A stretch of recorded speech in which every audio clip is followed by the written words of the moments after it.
والشافعين رسول الله محمد بن عبد الله صلى الله عليه وسلم وعلى آله وأصحابه وأزواجه وذريته أن الله يعني درجاته الجنة وينفعنا بأسرارهم وأنوارهم وعلومهم في الدين والدنيا الآخرة ويجعلنا من حزبهم ويرزقنا محبتهم ويتوفنا على ملتهم في زمرتهم بالعافية وسلامة لهم الفاتحة. الحمد لله رب العالمين الرحمن الرحيم إياك نعبد وإياك نستعين صراط الذين أنعمت عليهم.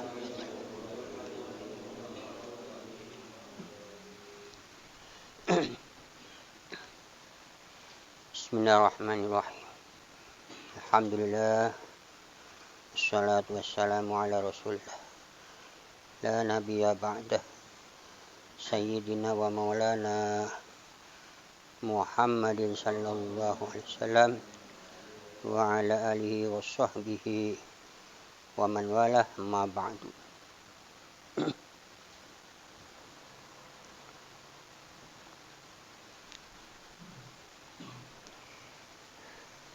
Qala musanniful kitab rahimahullah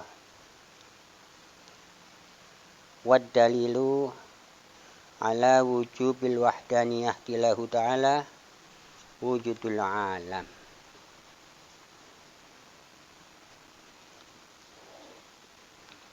Para jemaah kita lanjutkan kajian kita yang lalu sampai pada kajian wajib bagi Allah bersifatan wahdaniyah.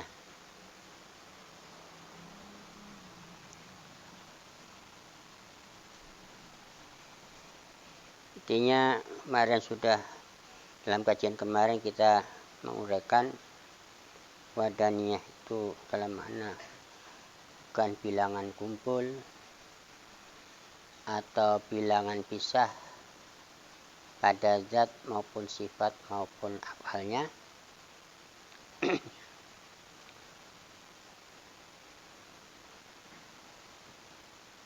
yang menyimpulkan itulah wahdaniyah. Ya, wahdaniyah itu menafikan adat, menafikan bilangan kumpul maupun bilangan pisah.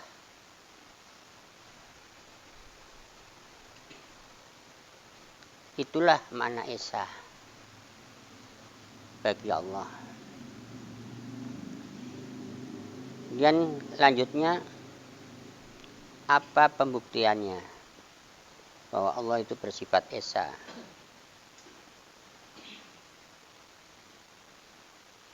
Sini wa dalilu, dan dalil atau tanda bukti pada wajibnya Allah bersifat wahdaniyah, yakni dibuktikan, tanda buktinya adalah wujudul alam, adanya alam ini.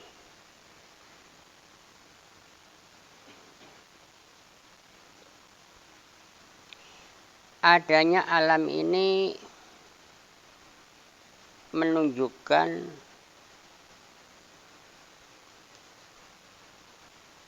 bahwa Allah itu tidaklah ada duanya, bahwa Tuhan itu tidak ada duanya. Maka di sini bagaimana cara membuktikannya? Kok dengan dalil wujudul alam?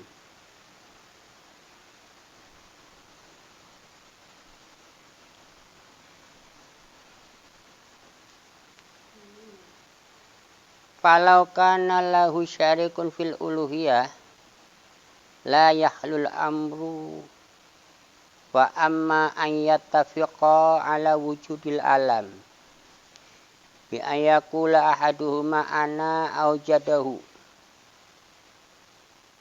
wa yaqulul akhar ana aujiduhu ma'aka.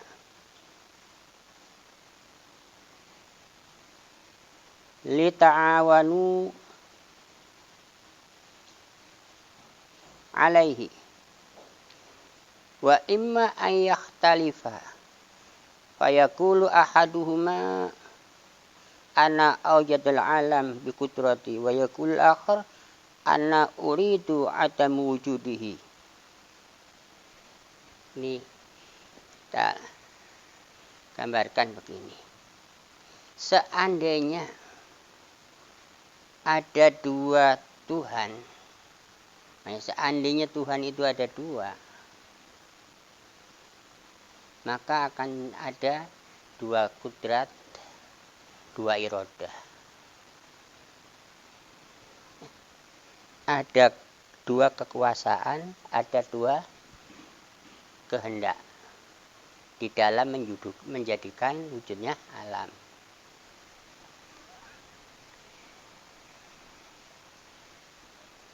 Kita mengadakan satu dialog misalnya nih. Kemarin kita sudah artinya gambarkan begini. Seandainya Tuhan itu ada dua, apalagi kok banyak ya. Kita kemarin kan kita mengatakan Tuhan yang diakui oleh orang Nasrani dan Tuhan yang diakui oleh orang Islam. Kita pertanyakan sama apa enggak sih kan gitu ya. Kalau seandainya sama ya ada duanya. Kalau beda juga ada duanya. Karena jenisnya sama jenis Tuhan.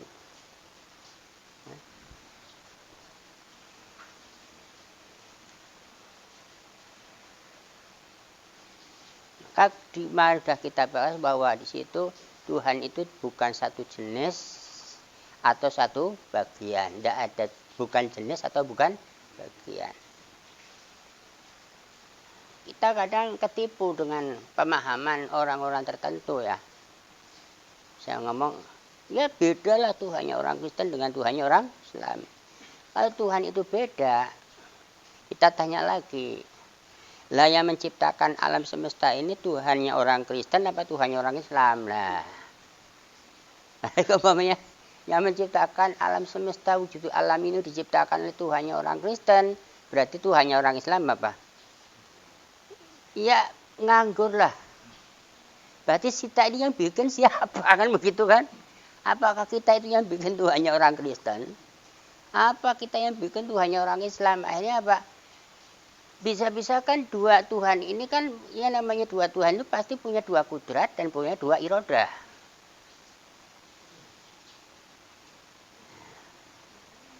Karena begini alasannya. Seandainya misalnya Tuhannya orang Islam yang bikin alam, Tuhan orang Islam juga nggak mau, saya juga mau bikin alam.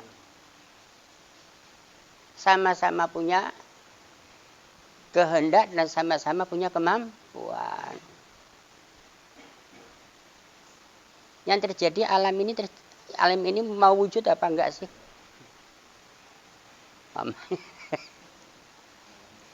Digambarkan satu mau bikin siang, satu mau bikin malam.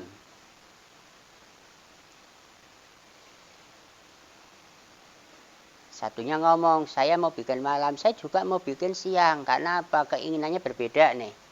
Maka yang terjadi siang apa malam? Maka siang tidak terjadi, malam pun tidak mau terjadi. Lah tidak terjadinya siang dan malam itu sudah mustahil. Karena apa? Sudah kita lihat sendiri keadaannya, ada malam dan ada siang. Satunya kepingin menjadikan malam, berkehendak membuat malam, satunya berkehendak menjadikan siang. Maka yang lestari atau yang lestari itu yang sukses di dalam hal menjadikannya ini Tuhan yang satunya apa Tuhan yang satunya? Ya enggak dua-duanya. Akhirnya dua-duanya apa sifatnya? Lemah. Karena satunya ingin menjadikan malam, satunya ingin menjadikan siang, satunya ingin menjadikan malam terhalang dengan keinginan yang menjadikan siang. Yang satunya ingin menjadikan siang terhalang dengan keinginannya menjadikan malam. Hasilnya apa? Hasilnya enggak siang, enggak malam. Karena kita bicara siang malam ini alam gitu saja ya. Nah, siang dan malam itu kan ada. Dan siang dan malam itu dibikin lah, yang bikin siang dan malam itu siapa? Tuhan siapa? Mamanya Tuhannya orang Kristen mau bikin malam, Tuhannya orang Islam mau bikin siang, terjadinya siang apa malam? Akhirnya malam tidak terjadi, siang tidak terjadi. Alasannya apa? Keduanya itu punya kelemahan karena keinginannya dua-duanya tidak tercapai. Masa Tuhan ingin menjadikan sesuatu kok tidak tercapai, itu kan mustahil. Maka alam ini menuntut, siangnya menuntut tidak boleh ada dua Tuhan. Yang menuntut, menolak tidak boleh adanya Tuhan itu adalah yang dijadikan. Si siang itu sendiri atau si malam itu sendiri. Kita gambarkan itu. Ya kayak macam gampang lagi lah. Secara doruri saja bisa dilihat. Ya, artinya nggak perlu dipikir secara dalam, diajak debat saja. Artinya diajak dialog. Ada dua ayam misalnya mengeluarkan satu telur ya. Telur itu mau nggak keluar dari dua ayam. Ini taruhlah telurnya ayam horen nggak ada lakinya dah ya. Ayam horen kan juga bertelur, nggak ada lakinya juga bertelur. Karena yang bertelur ini ayam betina. Umpamanya satu telur yang keluar dari dua ayam itu boleh apa mustahil? Mustahil. Satu alam keluar dari dua Tuhan misalnya, ya mustahil. Karena apa? Yang dituntut oleh telur ini hanya satu Tuhan, nggak boleh ada duanya. Wujudnya alam ini juga menuntut satu Tuhan, nggak boleh ada duanya. Jadi ketika kita mamanya ngajak dialog, ayo kita dialog dengan orang-orang yang mengakui bahwa Tuhan itu ada duanya lah. Apalagi tiga lah. Kalau tiga itu ada duanya enggak sih? Ya duanya ada, tiga sih ya. Oke. Tanya Pak Pendeta. Pendeta sama Kiai lagi musyawarah, lagi dialog ini. Mau mencari kebenaran kan boleh didialogkan. Ini Pak Pendeta, yang sebenarnya yang bikin alam itu Tuhan yang kamu sembah apa Tuhan yang saya sembah, kan begitu. Ini pertama ya jangan melecehkan, ini bukan masalah melecehkan atau tidak melecehkan. Ini cari kebenaran itu bukan melecehkan.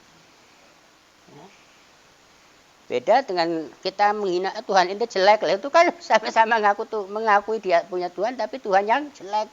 Lah itu melecehkan namanya. Tapi kalau mencari kebenaran, kita dialog dulu. Karena apa? Untuk mengetahui dalil daripada wahdanya itu ada sebuah dialog. Namanya hujah sih. Hujahnya hujah akliyah namanya. Dia mengakui tidak boleh Tuhan itu ada duanya, akal masalahnya. Karena alam ini menuntut apa? Penciptanya tidak boleh ada duanya. Yang mengakui bahwa Tuhan nggak ada boleh ada duanya adalah si alam itu sendiri. Ya. Alam nggak mau ngakuin lah. Ya, kita kan alam, kita nggak mau ngakuin bila mana ada Tuhan ada duanya. Karena apa? Nanti terjadi kebingungan. Ya. Kenapa? Satu punya keinginan mengadakan, satunya punya keinginan tidak mengadakan. Akhirnya tidak terjadi wujudnya alam ini. Lah tidak wujudnya alam ini batal, sudah kelihatan mata, sudah jelas dilihat oleh mata kita semua bahwa alam ini terjadi. Siang itu terjadi, malam juga terjadi. Lagian siang dan malam juga tidak mau dijadikan satu, mesti sendiri. Nah, tidak mau ketemu lah. Namanya itu sudah kita sepakat, kata Tuhannya nih. Sudah kita sepakat, kita jadikan kerjasama saja gitu kan. Nah kalau umpamanya terjadi kerjasama, ada dua kudrat menjadikan satu alam, ini saya dua-duanya ini ketemu apesnya. Nah apesnya bagaimana? Saling membantu. Satu punya kemampuan mengadakan, satu kemampuan mengadakan, ayo kita kerjasama saja. Setuju. Lah yang namanya kerjasama ini namanya syirik. Terjadi sirkah itu kerja sama, artinya mengadakan persekutuan. Nah, ada bahasa tentara sekutu itu kan mengadakan kerja sama. Jadi kerjasama di dalam mengalahkan satu musuh ya. Ya itu namanya sekutu. Seandainya Tuhan itu ada sekutunya kerjasama, sama-sama punya kemampuan, tapi mengadakan alam ini harus kerjasama. Niscaya kedua-duanya itu nampak lemahnya. Nampak ajiz atau nampak lemah. Lah sifat lemah itu mustahil ada pada diri Tuhan. Jadi umpamanya terjadi kelemahan, ya tidak wahdah. Ya.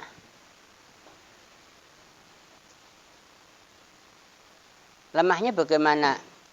Lemahnya itu mengadakan sesuatu dengan adanya bantuan.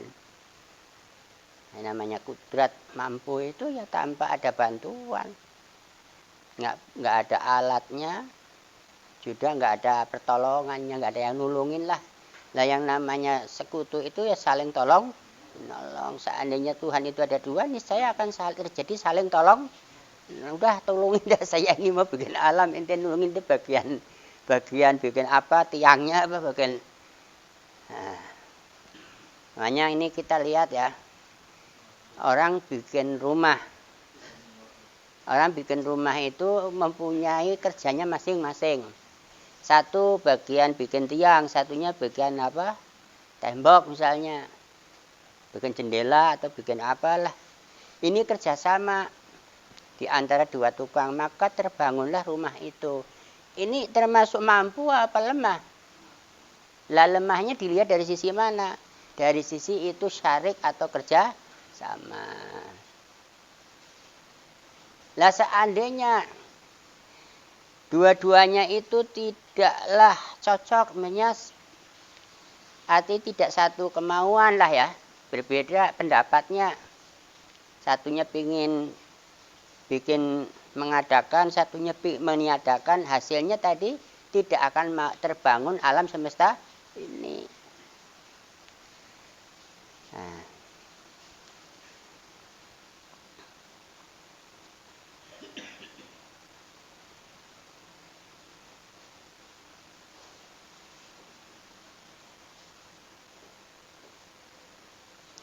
Jadi apabila keduanya wa imma ayah talifa, apabila itu berselisih di dalam mengadakannya, maka apakah akan terjadi alam semesta ini?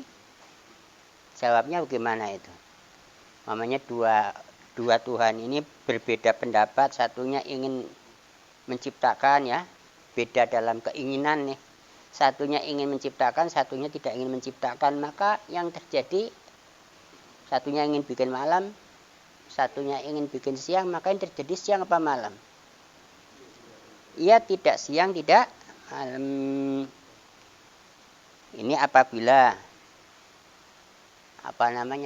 keduanya saling berbeda dalam kemauan.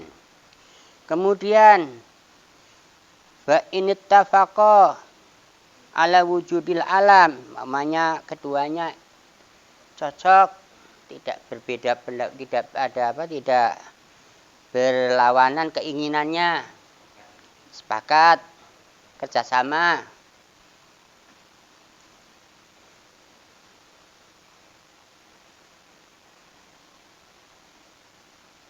Lazim akan terjadi apa? Lazim istima mu'asyiraini ala asarin wahid.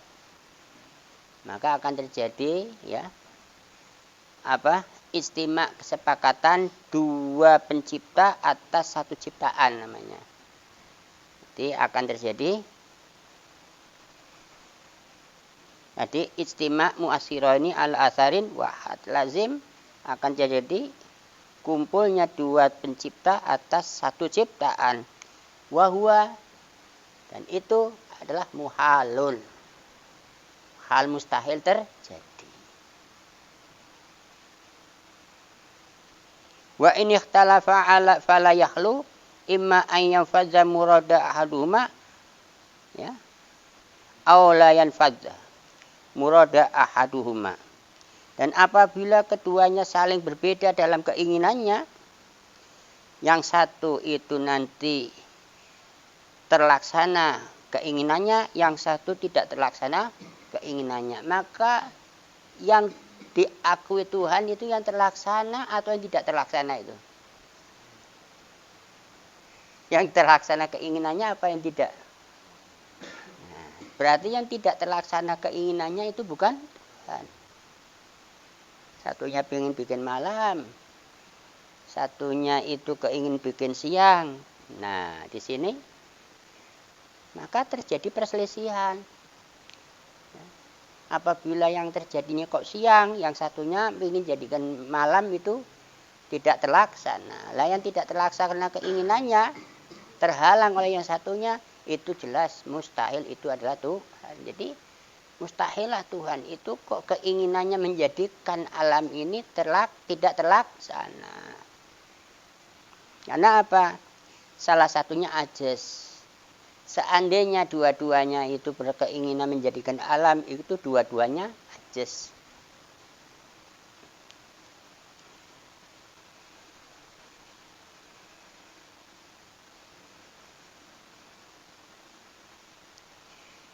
Maka di sini wujudul alam dalil ala wahdaniyatihi ta'ala ala wa ala annahu la syarikalah.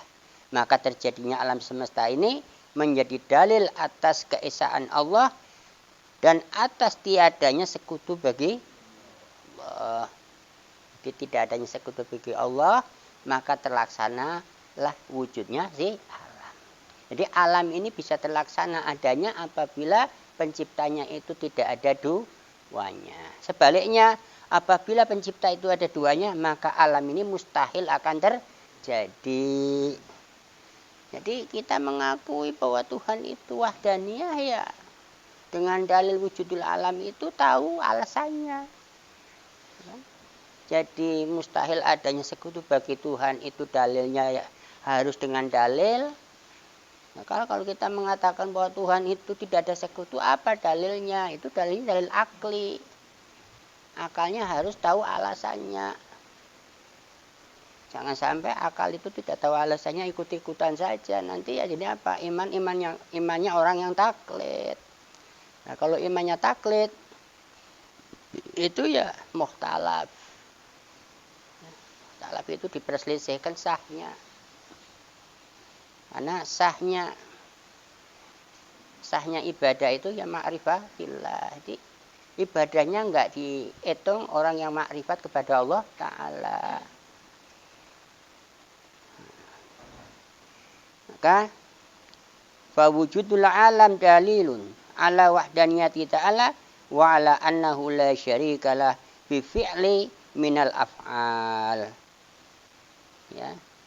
Artinya di dalam menciptakan dari beberapa pekerjaannya. Di rumahnya Allah Ta'ala punya berapa kerjaannya Pak? Ini ketika menciptakan alam semesta ini kerjanya siapa? Jadi kerjanya Allah Ta'ala.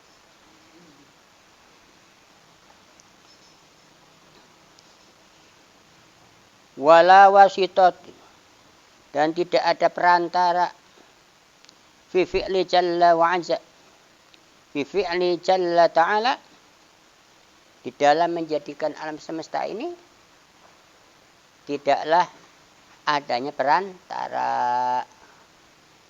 Perantara itu ya mulu artinya penolong lah ya, ada yang bantuin lah.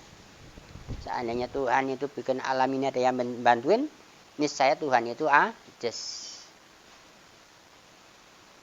Ada yang bantuin, itu mau itu yang bantuin alat apa saja, itu niscaya Tuhan itu ajaz. Jadi nanti dengan mustahilnya Tuhan itu ajaz, maka wajib Tuhan itu bersifatan kudrat. Maka kudratnya Allah Ta'ala itu ya wahdaniyah, tidak ada duanya. Wahwa, dan dia Allah itu al-ghaniyyu, ghaniyul mutlak, dan dia Allah itu adalah tidak berkebutuhan. Ya. Nanti tidak butuh. Nah, tidak butuh bagi Allah Ta'ala itu mutlak. Bukan tidak butuh itu maknanya muqayyad. Ya, orang kok umpamanya tidak, kalau tidak butuh atau ghani yang muqayyad, yaitu berkaitan dengan adanya sesuatu, itu ghani itu yang disifatkan kepada makhluk. Kalau ghani yang disifatkan pada Allah Ta'ala itu mutlak. Artinya mutlak itu tidak berubah. Tidak berubah mau itu adanya alam itu ada maupun alam itu tidak ada. Allah Ta'ala menciptakan alam semesta tidak butuh kepada perantara dan tidak butuh juga kepada yang diciptakan. Misalnya itu tidak butuhnya secara mutlak. Nah, di situ bisa kita ambil maknanya bahwa adanya alam, tidak adanya alam itu tidak artinya mutlak Allah Ta'ala tidak punya sifat butuh. Berarti Allah Ta'ala bikin alam ini bukan artinya menunjukkan tidak punya kebutuhan. Tidak ada alam ya di sini mutlak. Alam dibikin juga mutlak. Artinya mutlak di sini mutlak tidak butuhnya. Sudah kita lihat dari makna qiyamuhu binafsih. Jadi makna tidak butuh bersifatan wahdaniyah itu makna adalah la yaftakiru anil maf'ul. Tidak butuh kepada yang diciptakan.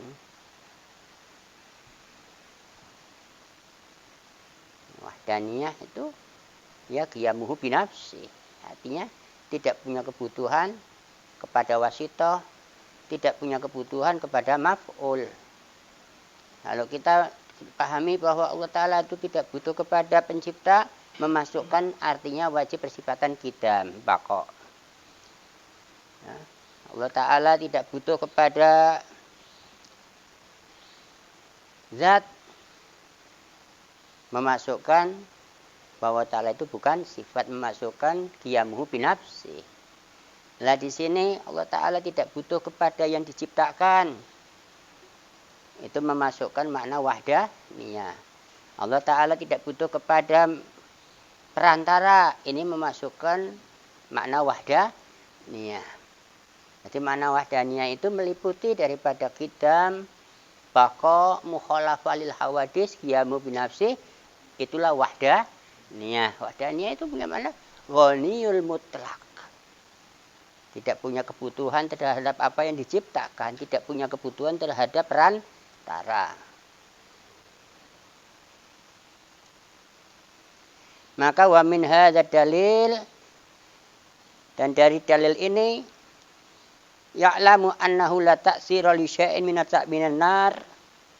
Bisa menjadi pengertian bahwasanya tidak ada asar atau tidak ada bekas bagi sesuatu, baik itu dari api maupun golok dan makan. Jadi tidaklah ada api yang menjadikan gosang, tidak pula peso menjadikan terpotong, dan juga tidak pula makan itu menjadikan kenyang. Balil Allah Ta'ala yahlukul ihraq fi syai'in alladhi mashadhun nar. Kan tetapi hanya Allah lah yang menciptakan gosang di dalam sesuatu yang mana tersentuh api. Jadi apa yang terjadi bila orang itu tersentuh api kok jadi gosang, itu bukan karena tersentuh api. Allah Ta'ala menjadikan gosang ketika orang itu tersentuh api. Jadi ini jelas. Kalau mengenai katakan orang ngomong, itu orang gosang, sebabnya gosang itu ya tersentuh api. Nah ini berarti apa? Bisa menganggap bahwa bukan Tuhan yang menjadikan gosang, akan tetapi yang menjadikan gosang itu sebab perantara tersentuhnya si api.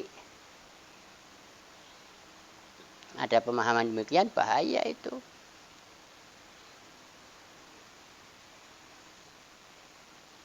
Wa yakhluqul qat'a fi syai'in ladzi basyarathu sikin inda mubasyiratiha. Mamanya ya. Dan menciptakan sesuatu itu terputus yang mana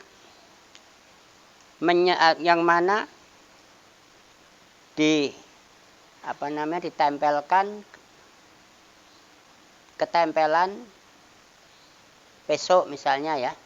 Ketika tertempel peso, di situ Allah Ta'ala menjadikan putus. Boleh saja kena peso Allah tidak menciptakan putus, boleh kan? Boleh saja orang itu tersentuh api Allah tidak menjadikan gosang, ya boleh. Karena yang menjadikan gosang, menjadikan terputus itu Allah Ta'ala. Bukan karena api dan bukan karena peso. Peso itu tidak bisa menjadikan apa-apa. Api juga tidak bisa menjadikan apa-apa. Karena api itu sesuatu yang dijadikan. Kemudian warai inda syarbi, dan seger ketika minum. Nah, ketika kita itu minum, Allah menjadikan segar, bukan air yang menjadikan segar. Kemudian faman ya'taqada, maka barang siapa mengiktikadkan annan nar muharriqatun bi tab'iha, bahwa misalnya api itu menggesangkan ataupun menggosongkan dengan tabiatnya. Namanya si api itu punya tabiat, punya watak menggosongkan sesuatu yang tertempel pada dia. Kemudian walma, dan air yarwi bi tabi'ihi, dan air itu menyegarkan dengan wataknya. Wahakadha, maka pendapat atau i'tiqad yang demikian fahuwa kafirun. Itu artinya i'tiqad yang demikian itu hukumnya kafir. Orang mengiktikadkan bahwa yang menjadikan segar itu adalah air karena wataknya air itu menyegarkan. Watak itu sifat ya. Sifatnya air menyegarkan, sifatnya api menggosangkan. Itu punya pendapat demikian, itu hukumnya kafir.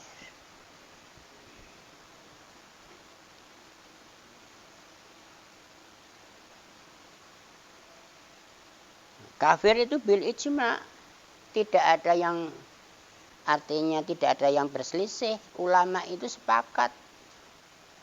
Nah, ijma itu berarti atas dasar itu hukum syar'i, mengatakan hukum kufur orang yang mengiktikadkan, meyakini bahwa yang artinya yang menjadikan gosang itu adalah api karena sifat api itu menggosangkan, sifatnya air itu menyegarkan, sifatnya peso yang tajam itu adalah memotong, seluruhnya itu, maka i'tiqad itu menjadi orang yang kafir.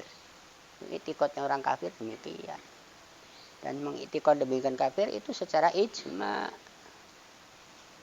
Na'udzubillah min dzalik. Makanya orang yang tidak belajar ilmu tauhid, ya pasti dia punya pendapat demikian. I'tiqadnya selamanya begitu.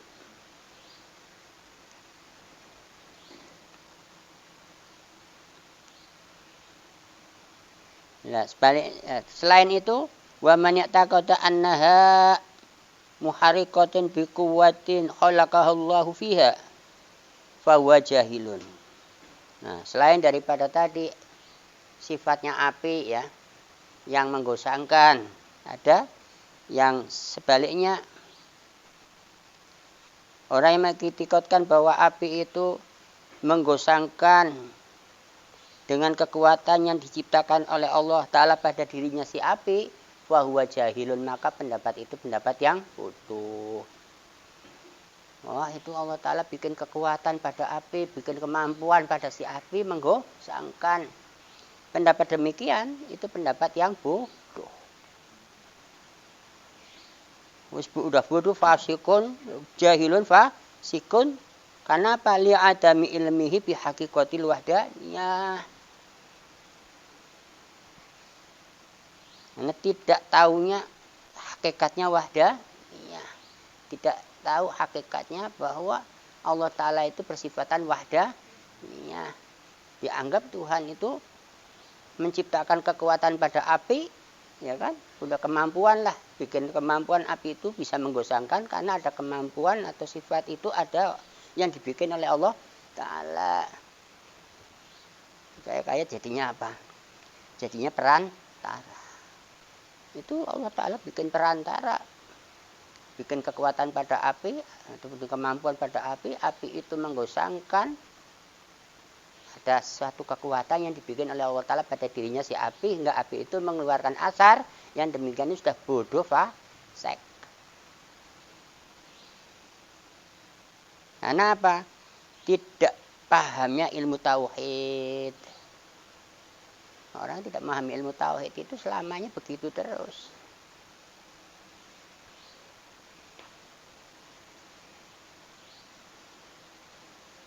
Allah berikanlah aku kekuatan supaya aku ini bisa apa? Nah, kayak minta kudrat lah ya. Orang minta kemampuan. Berilah saya ini kemampuan itu kayak mana? Ya Allah, berilah saya ini kemampuan. Karena dia punya keyakinan bahwa Tuhan itu bisa bikin kemampuan. Bikin kudrat lah. Lah kemampuan yang dibikin oleh Allah Ta'ala pada diri orang itu, kemudian orang itu bisa apalah. Tuhan bikin kemampuan pada api saja bisa. Maka Tuhan menitipkan kemampuan, bikin kemampuan pada api. Kemampuan yang diciptakan Tuhan pada diri api itu bisa menggosongkan. Lah paham yang demikian, i'tikad yang demikian, i'tikad yang goblok. Goblok fasik. Karena apa bisa goblok fasik? Karena tidak tahunya Allah Ta'ala itu bersifatan wahdaniyah. Dia orang kalau nggak tauhid itu demikian terus pahamnya nanti. Kalau yang pertama jelas kafir sudah ya. Kalau ini goblok fasik lagi.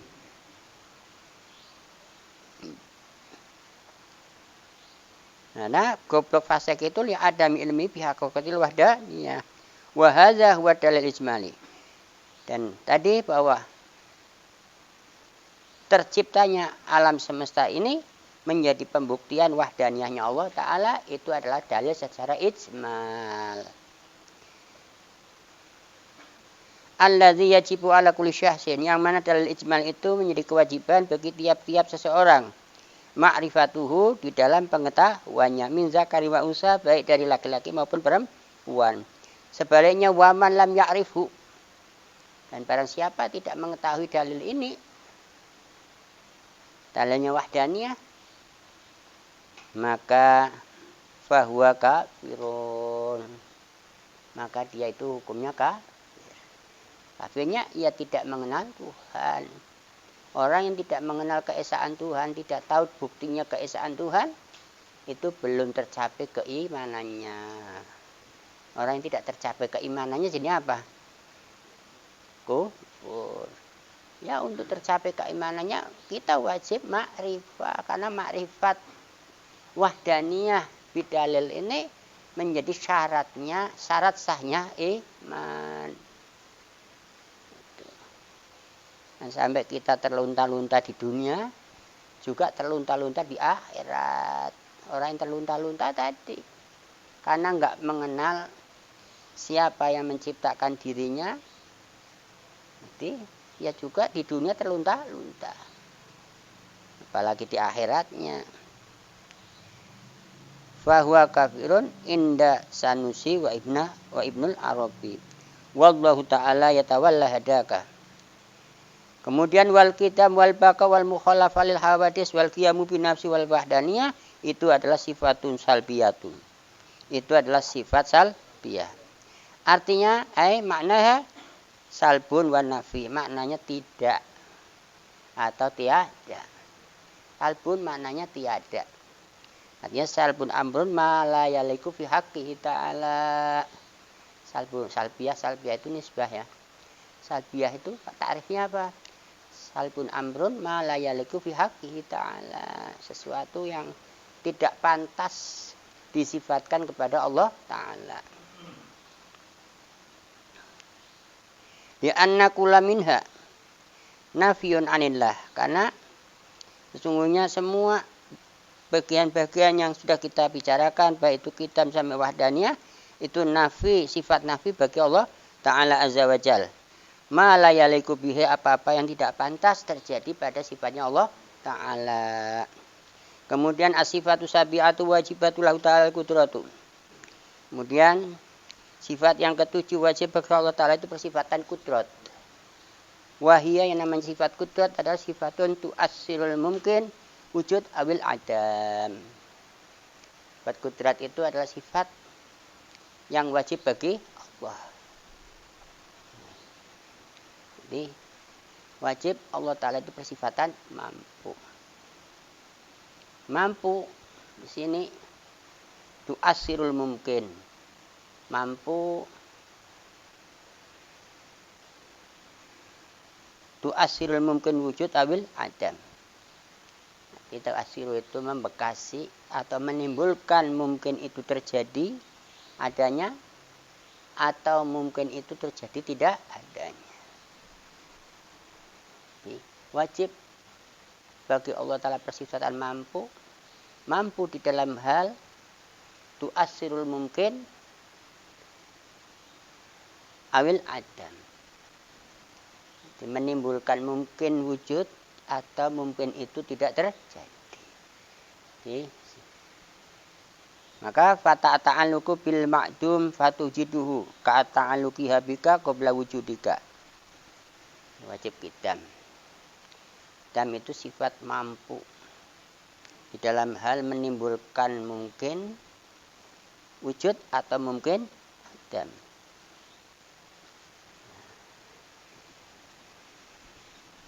Maka diwujudkannya si mungkin itu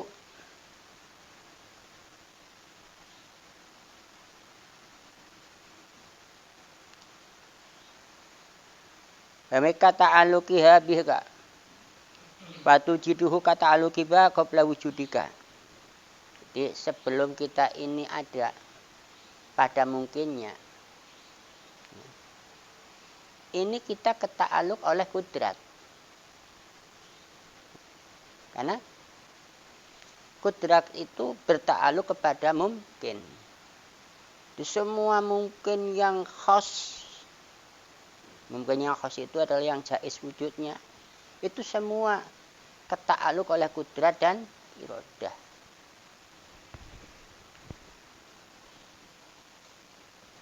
Nah, sebelum kita ini terjadi, kita mungkin terjadi. Sifat kita itu masih mungkin.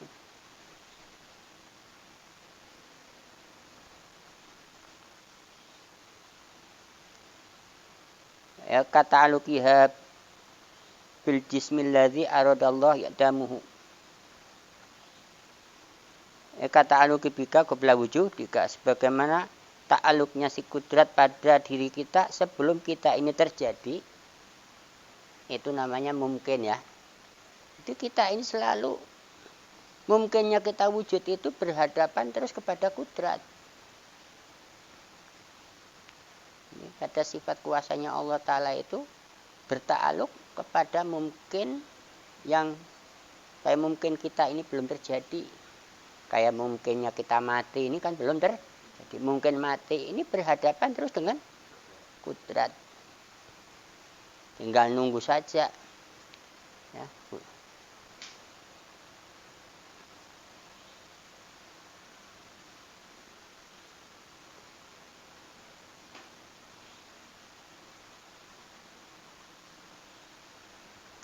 Bagaimana ta'aluknya sikutat bil jismi dengan jisim yang mana aradallahu itamuhu, Allah Ta'ala berkehendak meniadakan fayasiru biha ma'duman, maka terjadinya itu tidak ada. Umpamanya gini, gambarkan di sini sebagai penggambaran.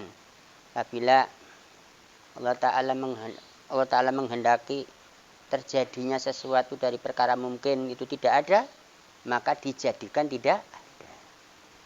Jadi tidak adanya diwujudkan atau dijadikan, adanya apa lagi? Karena si mungkin itu selamanya mungkin itu nerima. Mau ditiadakan wujudnya, mau diadakan wujudnya itu sesuai dengan irodahnya. Cocok dengan irodahnya. Nah, apabila dikehendaki oleh Allah Ta'ala si mungkin itu terjadi, maka si mungkin ada maupun tidak ada itu ada di dalam kekuasaan Allah.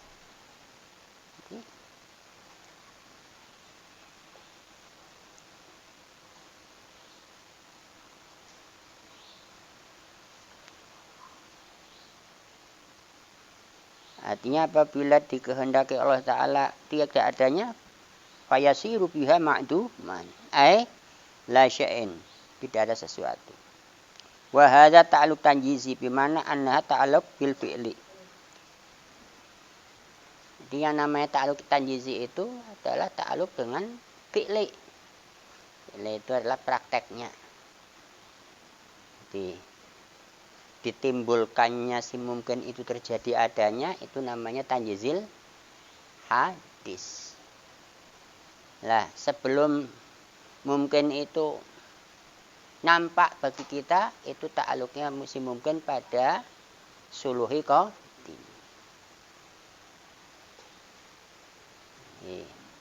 Ta'aluk suluhi dan ta'aluk tanjizi gitu saja ya. Ta'aluk suluhi ini keta'aluknya si mungkin itu selalu berhadapan dengan kudrat dan irodah, tidak henti-hentinya ada di dalam kekuasaan kudrat dan irodah sebelum dikeluarkan wujudnya. Jadi kita sebelum dikeluarkan wujudnya itu masih dalam keadaan mungkin ya. Ya, kita gambarannya, kita sebelum kita mati itu sama siapa? Masih mungkin mati. Nah, keadaan kita mungkin mati itu ya sholah enggak? Kesolahan. Ketika nanti disentuh oleh fi'lu, dimatikan, dikeluarkan matinya, maka akan keluar mati kita, berganti hidup kita dengan mati. Itu seterusnya begitu. Ini kembali bahwa sini wajib persifatan kudrat dan irodah bagi Allah Ta'ala menghadapi semua perkara yang mungkin, yang khos. Jadi khususnya semua perkara yang mungkin itu berhadapan kepada kudrat dan irodah. Jadi, yang keta'aluk ya, kudrat dan irodah itu berta'aluk hanya kepada mungkin yang khos-khos saja. Ini untuk menggambarkan jangan sampai kita ini tidak memahami hukum akli bahwa kudrat dan irodah ini tidak berta'aluk kepada apa yang wajib dan mustahil. Wajib dan mustahil itu tidak keta'aluk oleh kudrat dan irodah. Yang keta'aluk oleh kudrat dan irodah itu adalah perkara yang jaiz.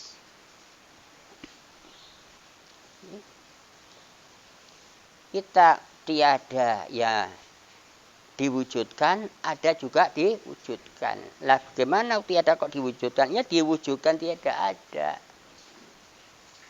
Ya. Bukan hanya artinya bukan hanya nampak saja, enggak nampak juga diwujudkan. Nah, itu saja ya.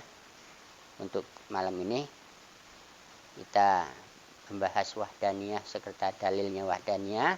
Kemudian kita bicara tentang wajib persifatan kudrat. Insyaallah akan kita lanjut pada esok hari. Al-Fatihah.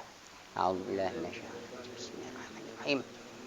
Alhamdulillahirabbil alamin arrahmanirrahim maliki yaumiddin. Iyyaka na'budu wa iyyaka nasta'in ihdinas siratal mustaqim.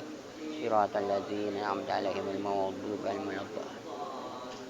Ya Rabbana atarafna bi annana tarafna wa annana ashrafna 'ala al-nadhr وتب علينا توبة تغسل لكل استر لنا العورات وآمن روعاتي لدينا ربي ومولدينا والآل والإخوان وسائر الحلال كل ذي محبة أو جيرة أو صحبة المسلمين أجمع آمين يا ربي أسمع فضلا وجودا منا لا باكتساب منا بكل سول صلى وسلم ربي الحبي وآله وصحبه وسي صحبي والحمد لله في البدء وتناسب وسلام على المرسلين.